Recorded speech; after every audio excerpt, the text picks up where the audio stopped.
Kajiwan. Nandito kami ngayon sa Bicol at papunta kami sa isang barangay, Barangay del Carmen. Katabing bayan lang ito ng sa amin. Kung saan taga dito lang ang aking misis. Medyo papasok ang lugar. Mga 10 to 15 km ang layo galing highway. Maganda ang lugar at tahimik. Maayos ang daan. Kaya wala pa ring bahayan dito. Siguro ay private property ang mga lupain dito. Napakaluwang at kapatagan ito. Maganda ang view. Masarap dumaan dito kasi hindi mo maranasan ang traffic. Hindi mo maranasan ang traffic dito, kaya lang pag may kasalubong, may magbibigay dapat na isa para makadaan kasi maliit ang daan. Maliit pa kasi ang daanan nila dito. Pero simentado na hanggang sa Del Carmen. Ayan po kung makikita nyo yung daanan. Pero mabilis nang makarating sa sa barangay. Kita nyo po yan, daan na yan. Dati hindi pa yan na simento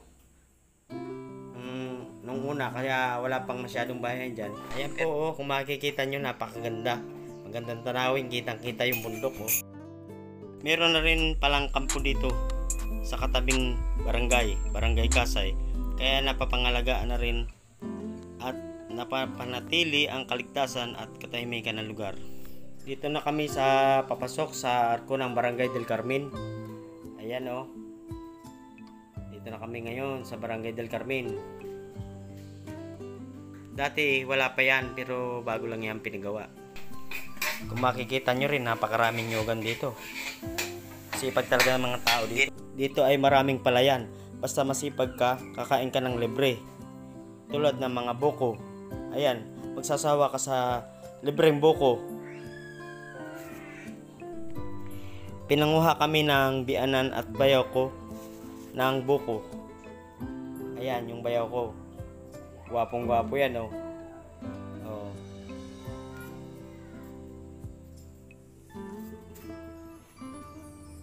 Meron din mga tanim na gulay dito. Meron kamote. Ayan, napakarami yan. Napakatataba. Meron din palayan. Mais. Ayan, napakadami. Kamuting kahoy. Ayan. Sa gilid ng palayan, makikita nyo rin ang kanilang pinagkukuha ng tubig at pinaglalabahan, pinaliliguan at pwede ring inumin dahil ito ay bukal na tubig, kaya ito ay napakalinis at malamig. Meron ding balon at saloy-soy, kaya lang pag summer humihina ang agos ng saloy-soy. Marami ding umiigib dito, yung mga taga Del Carmen. Dito sila umiigib ng inumin. Marami ding naliligo dito.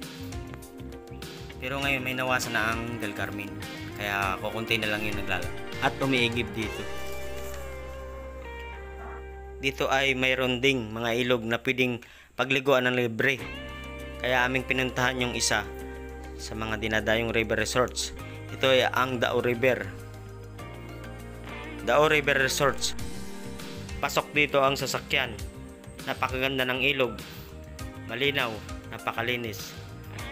May mabababaw para sa mga bata, pero may mga part na malalim para sa magagaling lumangoy. Pero kung makikita nyo, ini-improve na, pinapaganda na yung gilid ng ilog. Ayan pakita ko sa inyo. At tuwang-tuwa yung mga bata dito pati yung mga anak ko, natutuwa sila kasi bihira sila makaligo sa ganito kalamig at kaganda. Maganda na yung lugar, maganda pa yung ilog, malinis, pwede mo ang inuman ito Ayan din makikita nyo ang gilid nyan, puro nyugan, napakarami. May sagingan, may nyugan. Meron ding lupain dyan yung uncle ni Mrs. Si Uncle Nonoy. Yan, yung nyugan na yan sa kanya yan. Shout out sa iyo, Uncle Nonoy. Salamat sa binigay mong papaya. Pero sa sunod, manghihingi kami saging sa kanyog. Napakaraming buko. Ilang puno kaya yan? Ano, napakarami nilang nyugan. Medyo maluwang dito yung space, kaya maraming pwesto. Marami ding dumadayo dito. Maraming nagdadatingan na kung saan lugar para maligo. Ganito kaganda dito, guys. At syempre, kami naman ni Mrs. mag-enjoy kami sa pag-swimming at magtatampisaw kami. Siyempre bihirang-bihira kami makauwi dito sa Bicol, sa Del Carmen. Kaya sulitin natin ang bakasyon. Kaya enjoy lang daw. Wala nito sa Bulacan. Bihira lang ang may ganito kalinaw. Kaya enjoy kami. Sama namin yung mga bata, mga pamangkin ni Mrs. Ayan o.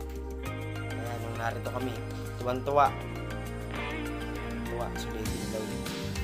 Maliligo. Ayan. Saka hindi lang kami nandyan. Marami rin mga dadayo. Mga nagdatingan din na